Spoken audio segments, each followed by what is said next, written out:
உங்கள் favourite TV ஷோக்களை இனி miss பண்ண தேவையில்லை. ZEE5 இல் முற்றிலும் இலவசமாக காணுங்கள். இங்கேயும் எப்பொழுதும். கண்மணி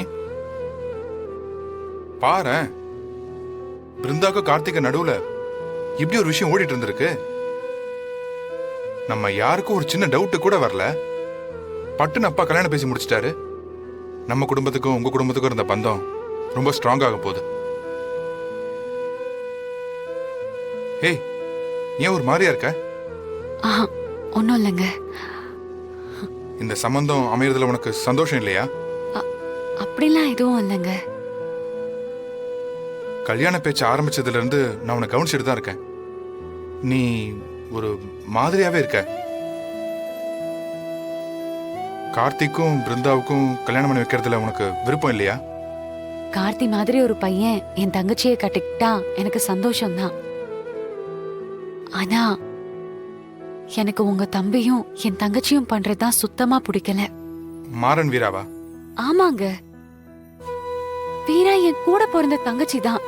ஆனா அவன் நடந்துக்கிறதெல்லாம் எதுவுமே சரியில்லைங்க. இன்னும் ஒரு அக்காவாவே யோசிக்க மாட்டேங்கிறா.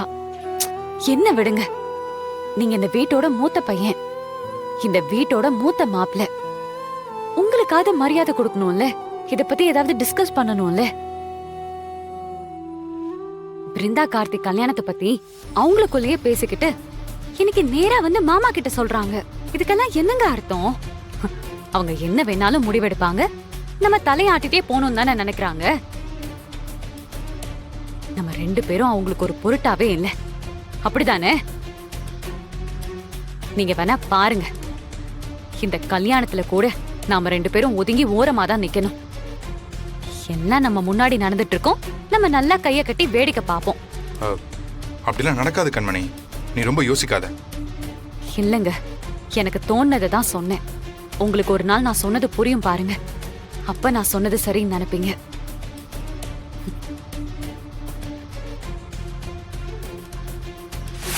மாமா, நானே எனக்கு தெரிஞ்ச ஜோசியர் ஒருத்தரை வர சொல்லியிருக்கேன்.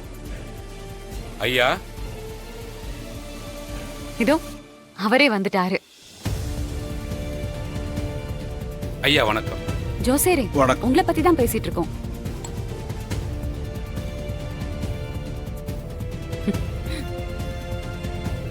நீங்க?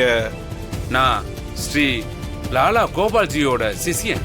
ஓ, அவர்கிட்ட ஜோசியம் படிச்சுவர நீங்க? ஆமாங்க ஐயா. வாங்க உட்காருங்க. சரிங்க ஐயா, உட்காருங்க.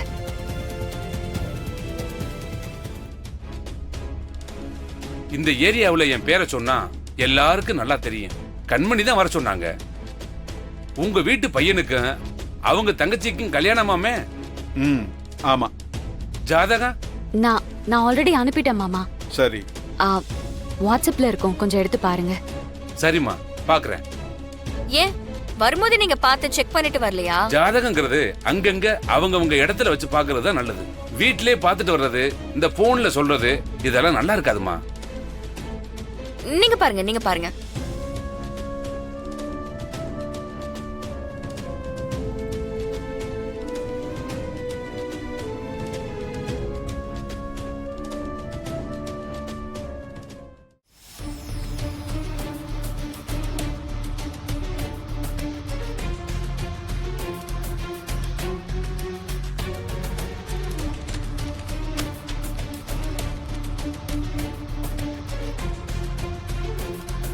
கல்யாண தேதி எதுவும் குறிச்சிட்டீங்களா?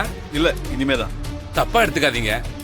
ஜாதகத்துல நல்லதும் வரும், கெட்டதும் வரும். என்னடா அபசகுணமா பேசுறேன்னு தப்பா எடுத்துக்காதீங்க. இந்த ரெண்டு ஜாதகக்காரங்களும் சேர்ந்தா பையன் உயிருக்கு பெரிய ஆபத்து. ஐயோ, என்ன சொல்றீங்க?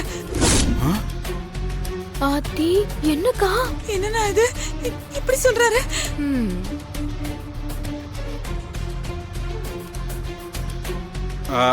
நான் எங்க ஜோசியர்கிட்ட கேட்கும்போது பொருத்தெல்லாம் நல்லா இருக்குன்னு சொன்னாரு.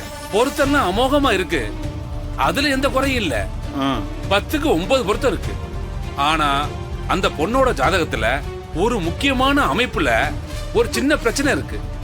அது உங்க பையன் ஜாதகத்தோட மேட்ச் ஆகல. 9 பொருத்தம் சரியா இருக்குன்னு சொல்லி ஒரு சில பேருக்கு கல்யாணம் பண்ணி வைப்பாங்க.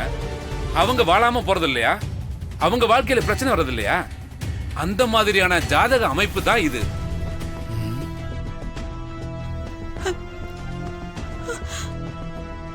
ஐயா பரிகாரம் ஏதாச்சும் இருக்கா? பிரிச்சு வைக்கிறத தவிர வேற எந்தவித பரிகாரமும் இல்ல.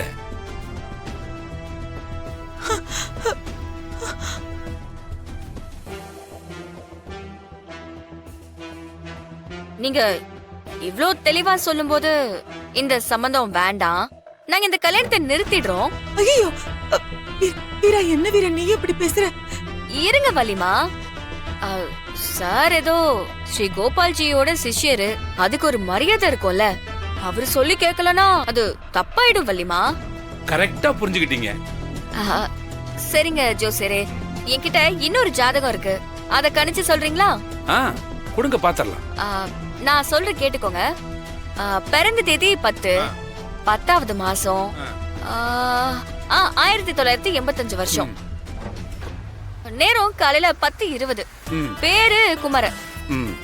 நமக்கு ரொம்ப வேண்டப்பட்டவரு. அவரோட ஜாதகத்தை பார்த்து சொல்லுங்க. சரிம்மா, பார்த்து சொல்றேம்மா.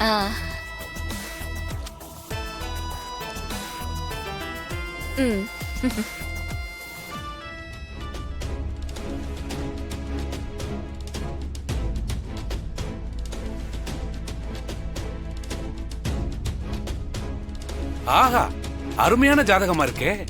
இந்த பையன் இப்ப வெளிநாட்டுல இருக்கணுமே, கை நிறைய சம்பாதிக்கணுமே, அப்போ கல்யாணம் ஆகிருக்கணுமே, 2 குழந்தை இருக்கணுமே, ஆயுள் 80 வயசு வரைக்கும் இந்த ஜாதகக்காரரை அசைக்கவே முடியாது. கேட்டுக்கோ. டேய், என்ன டேங்கிறீங்க? கடன் தொல்லை தாங்க முடியாம தற்கொலை பண்ணிட்டு செத்தவன் ஃபாரின்ல இருக்கானா? அது 80 வயசு வரைக்கும் வாழ்வானா?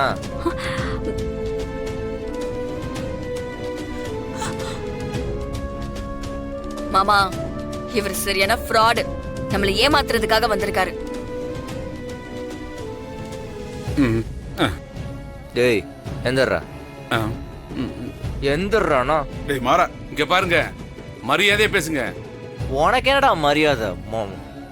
இந்த ஜாதகத்துல நான் சொன்னது முன்ன பின்ன இருக்கலாம், அந்த ஜாதகத்துல நான் சொன்னது கண்டிப்பா நடக்கும். உங்க அண்ணனுக்கு ஆபத்து. தயவு செஞ்சு அந்த கல்யாணத்தை மட்டும் நடத்திடாதீங்க, இது சத்தியம். ஃப்ராடு பண்ணிட்டு சத்தியம் வேற. சலிச்சு விட்டுருவேன், ஓடிடு. போயா.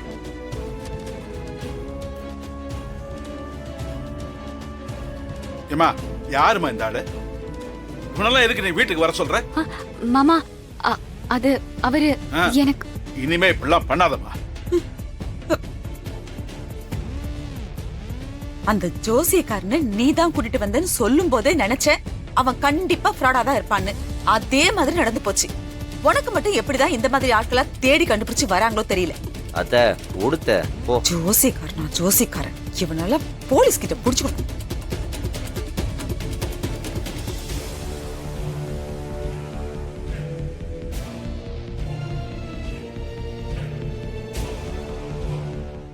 ஜீ5 ஆப்பை டவுன்லோட் செய்து அனைத்து எபிசோடுகளையும் இலவசமாக பாருங்க.